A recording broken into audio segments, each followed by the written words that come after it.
So Space Command headquarters has been located in Colorado Springs, Colorado for several years now, but it's been a long-running dispute in which Alabama, which had been chosen initially as what was the Air Force believed to be the best place for its headquarters long-term, would be. And so there have been arguments dating back for several years, specifically between Alabama members of Congress and the senators and Colorado's.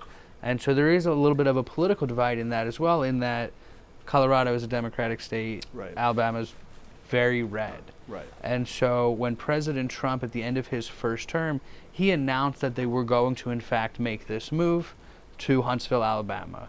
Then when President Biden came into power, after reevaluating, conducting another audit of the situation effectively, he decided to scrap the plans to move it and to keep it in Colorado.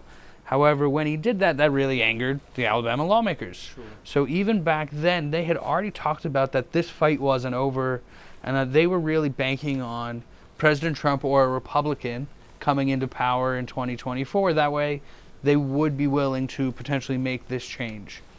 And so while the Biden administration said at the time this was not a political decision to keep it in Colorado, President Trump effectively talked about the fact that Colorado sends out mail-in ballots to everyone, and that was a part of his decision-making. Mm-hmm. And so President Trump brought that into the conversation, and now what we're seeing is Colorado lawmakers very frustrated with the situation, and so they have vowed to fight back, but it's unclear exactly what that would look like at this point.